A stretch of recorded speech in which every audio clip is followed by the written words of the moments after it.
নমস্কার, আমি Mrs Sujata Ganguly, professional social worker. আজকে আমরা আলোচনা করব অটিজম ডিসঅর্ডার নিয়ে। অটিজম ডিসঅর্ডারটা কী? আজকাল প্রায়ই শোনা যায় অটিজম, এই শব্দটা খুব শোনা যায়। তো এর সম্পর্কে আমরা আলোচনা করব।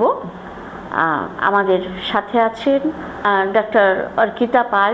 নমস্কার ম্যাডাম। নমস্কার। আজকে আমাদের দর্শকদের আপনি একটু বলুন অটিজম ডিসঅর্ডারটা কি। অটিজম শব্দটা খুব শোনা যাচ্ছে, তো এটা নিয়ে আপনি একটু আলোকপাত করুন।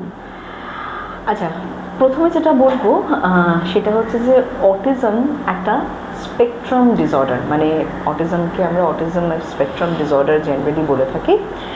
তো অটিজম স্পেকট্রাম ডিসঅর্ডার কিন্তু একটা নিউরো ডেভেলপমেন্টাল সমস্যা। নিউরো ডেভেলপমেন্টাল মানে কি? যেখানে আমাদের ব্রেন আর যে ডেভেলপমেন্ট, মানে আমাদের যে বড় হওয়া, ম্যাচিউরিটি, গ্রোথ অ্যান্ড ডেভেলপমেন্ট, সেই সমস্তটাতেই যদি একটা সমস্যা দেখা যায়, মেইনলি যেখানে কমিউনিকেশন, কীরকমভাবে আমরা লার্নিং করছি, কিভাবে আমরা ইন্টারাকশন করছি, সেই জায়গাগুলোতে সমস্যা কিন্তু দেখা যায়। অটিজমের জন্য আমি আগেই বলবো যে অটিস যে কথাটা, সেটা মানে হচ্ছে যে সেলফ মানে হচ্ছে আমি আমার নিজের একটা জগৎ তৈরি করে রেখেছি, আর সেই জগতের মধ্যে আমি সমস্তটা করতে চাইছি। এটা জেনারেলি 3 বছরের পরের থেকে মানে সিমটমসগুলোকে আরও ভালোভাবে দেখা যায় যে আমার বাচ্চাটা হয়তো কারোর দিকেই তাকাচ্ছে না, আমার বাচ্চাটা হয়তো আমি একটা কথা বলছি সে হয়তো শুনছে না, রেসপন্ড ব্যাক করছে না, সে হয়তো নিজেই নিজের মতো করে খেলছে, অন্য কারোর সাথে গিয়ে খেলছে না। অনেক সময় দেখা যায় যে খুব রেস্ট্রিকটিভ, মানে আমরা যদি বেশিরভাগটাকে ভাগ করে নিতে পারি, মানে কমিউনিকেশনের বেশি প্রবলেমসগুলো দেখা যায়, আর তারপরে হচ্ছে রেস্ট্রিকটিভ অ্যান্ড রিপিটেটিভ বিহেভিয়ার্সগুলো কিন্তু দেখা যায়। ওদের যেহেতু একটা নিজেদের জগৎ থাকে, ওরা কিন্তু নিজেদের মধ্যেই খেলাগুলো, নিজেদের মধ্যেই থাকতে কিন্তু ভালোবাসে। সোশ্যালি উইথড্রন, মানে অন্য কারোকে আমার জিনিসটা যে দেওয়া, রেসপন্ড করা, বা ধরুন অন্য তার পেরেন্টসের কোথাও একটা ব্যথা লেগেছে, কষ্ট হয়েছে, সেই ইমোশনটাকে যে বোঝা, সেই জায়গাটাকে কিন্তু ওরা বুঝতে পারে না। রেস্ট্রিকটিভ বা রিপিটেটিভ বিহেভিয়ার্সগুলো কীরকম হয়? স্পেসিফিক্যালি যদি আপনি দেখেন কোনো বাচ্চাকে, সে হয়তো কোনো একটা সাউন্ড করে যাচ্ছে, কন্টিনিউয়াসলি সেই সাউন্ডটা সে হয়তো করে যাচ্ছে।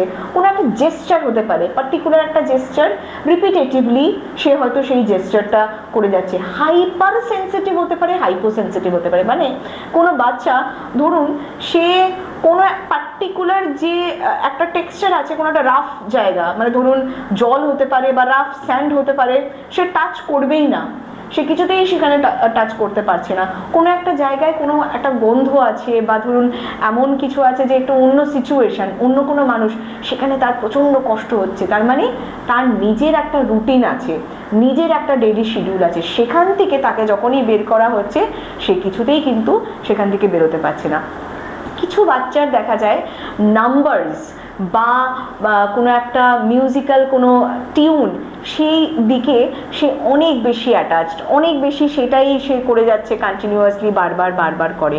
কিন্তু এখন যে সমস্যাটা আপনি যেহেতু বললেন ম্যাডাম, যে অটিজম এখন খুব কমন একটা প্রবলেম হয়ে দাঁড়াচ্ছে, এটা কিন্তু খুব স্বাভাবিক আর সত্যি খুব কমন হয়ে দাঁড়াচ্ছে। কারণ ছোটোবেলা থেকেই যদি মোবাইল, স্মার্টফোন বা টিভি স্ক্রিন টাইমটা অনেক বেশি করে যদি বাচ্চারা এক্সপোজড হয়, তাহলে কিন্তু ওদের ব্রেনের ডেভেলপমেন্টটা হচ্ছে না বা ক্ষতিগ্রস্ত হচ্ছে, আর সেখানে কিন্তু বাচ্চাদের এই সমস্যাগুলো অনেক বেশি ভিজিবল হয়ে পড়ছে।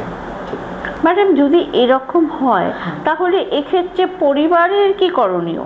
বাবা মা কি করবে? হ্যাঁ, আপনি যেটা বললেন খুব ভ্যালিড একটা প্রশ্ন, যে পরিবারের এখন কিন্তু অনেকেই দেখা যায় নিউক্লিয়ার ফ্যামিলিতে দুজনেই কর্মরত, দুজনেই এমপ্লয়েড বা প্রত্যেকেই কাজকর্মে বেরিয়ে যাচ্ছে।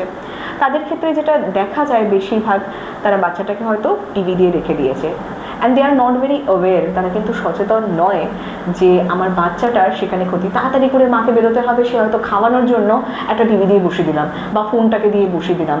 তাহলে প্রথম পরিবারের কি দরকার? ইনফরমেশনটা কালেক্ট করা, বোঝা যে আমার বাচ্চাটার কিন্তু সমস্যাটা হচ্ছে আর সেটা কিন্তু ব্রেনের একটা ক্ষতি করে দিচ্ছে ওর কিন্তু পরবর্তীকালে লাইফের, কারণ অটিজম কিন্তু সম্পূর্ণ কিওর সম্ভব নয়, এটা কিন্তু একটা কন্টিনিউয়াস একটা প্রসেস, তো এটা সম্পূর্ণ কিউরেবল না।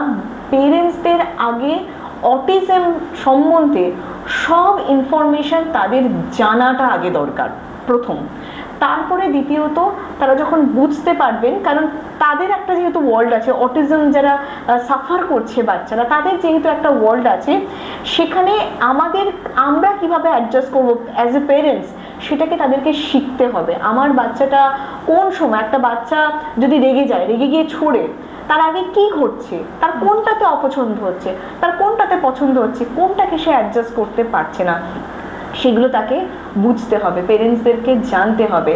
আর নিশ্চয়ই যদি তারা নিজেটা কেয়ার করতে না পারেন, যত আর্লি পসিবল তাদের থেরাপিস্ট বা ক্লিনিক্যাল সাইকোলজিস্ট বা সাইকিয়াট্রিস্টের সাথে কিন্তু যোগাযোগ করে বাচ্চাটার কি সমস্যা হচ্ছে না সমস্যা হচ্ছে যত তাড়াতাড়ি সম্ভব সেটার ইন্টারভেনশন বা থেরাপি, পার্টিকুলার থেরাপি কিন্তু স্টার্ট করাটা দরকার অ্যাজ এ পেরেন্ট। আচ্ছা ম্যাডাম, আপনার ক্লিনিকে এই অটিস্টিক বাচ্চাদের কী ধরনের ট্রিটমেন্ট দেওয়া হয়? প্রথমেই বলে থাকি যে আমাদের এখানে খুব খুব ছোট, মানে 2.5 থেকে 3 বছরের বাচ্চা, আবার তাদের একটুখানি বড় বাচ্চা, জেনারেলি যেটা আমরা করে থাকি বিহেভিয়ার ট্রেনিং বা ABA ট্রেনিং আমরা যেগুলোকে ফোকাস করে থাকি। ফার্স্টেই আমরা শুরু করি পেরেন্টসদেরকে কাউন্সিলিং করা থেকে, তাদেরকে আমরা পেরেন্টসদেরকে বোঝাই কি সমস্যা বা কোন সমস্যাটা থেকে বাচ্চাটার এই ধরনের সমস্যা হয়েছে। ডিটেল একটা অ্যাসেসমেন্ট করা যায়, অ্যাসেসমেন্টেরও পার্টিকুলার একটা সময় আছে, আমরা খুব ছোট বয়সে কিন্তু অ্যাসেসমেন্ট করতে পারি না। তো যখন বিহেভিয়ারাল প্রবলেমসগুলো বা ওর যে সিমটমসগুলো আছে সেটাকে আমরা বুঝতে পারি, আমরা প্রপার ডায়াগনস্টিক একটা অ্যাসেসমেন্ট করি, আর তারপরে থেরাপিগুলো স্টার্ট করা হয়।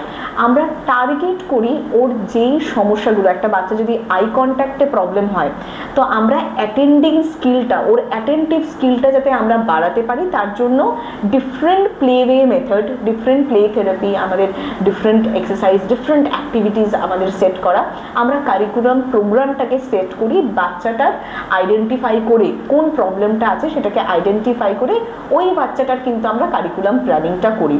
সো সেরকমভাবে আমরা ট্রায়াল দিয়ে থাকি, যাতে ও একটা সময় পরে, বাচ্চাটা হয়তো চেয়ারে বসতেই পারে না, হয়তো বসাটা কাকে বলে সে জানে না, দাঁড়ানোটা কাকে বলে সে জানে না, সে হয়তো একটা বোতলকে কিভাবে ধরতে হয় বা জলটাকে খেতে হয় জানে না, তো কারিকুলাম প্ল্যানিংয়ের মধ্যে কিন্তু সেই ছোট্ট ছোট্ট টাস্কগুলো থাকে। আর সেরকমভাবে আমরা কিছু কিছু পজিটিভ রিইনফোর্সমেন্ট দিয়ে যাতে বাচ্চাটা শিখতে পারে সেরকমভাবে আমরা করতে থাকি। বাড়িতে পেরেন্টসরা তাদেরকে কীরকমভাবে শেখাবে সেটাও কিন্তু আমরা মনিটর করি, আর রেগুলার ট্র্যাকিং করি যে ও কতটা ইমপ্রুভ হচ্ছে কি হচ্ছে না, সেটা আমাদের ক্লিনিকে সেই রকম ব্যবস্থা করে আমরা এক একটা বাচ্চার এক একটা ইন্ডিভিজুয়াল কারিকুলাম প্ল্যানিং আমরা করে থাকি। তাহলে আমরা বুঝতে পারছি যে অটিজম ডিসঅর্ডার যেটা আমরা এখন দেখতে পাচ্ছি, শুনতে পাচ্ছি, এক্ষেত্রে শুধুমাত্র পরিবার অ্যাওয়্যার হলেই হবে না, পরিবারের সাথে সাথে আমাদের থেরাপিস্টদের মতামত নিতে হবে, তাদের গাইডেন্স নিতে হবে, তারা যেভাবে বলবেন সেভাবে বাবা মাকে বাচ্চাকে নিয়ে এগিয়ে চলতে হবে, তবেই কিন্তু আমরা এটার ম্যানেজমেন্ট করতে পারবো। তাহলে ম্যাডাম ধন্যবাদ আপনাকে, আপনি আমাদের দর্শকদের আজকে অটিজমের সম্পর্কে একটু আলোকপাত করেছেন। যদি এই ধরনের কোনো সমস্যা দেখতে পান আপনার বা আপনাদের আশেপাশে, তাহলে সত্তর ইনফারেন্স ক্লিনিকে যোগাযোগ করুন। নাগেরবাজার এরিয়াতে ইনফারেন্স ক্লিনিক রয়েছে। আমাদের কন্ট্যাক্ট নাম্বার 8240080811। ধন্যবাদ, নমস্কার।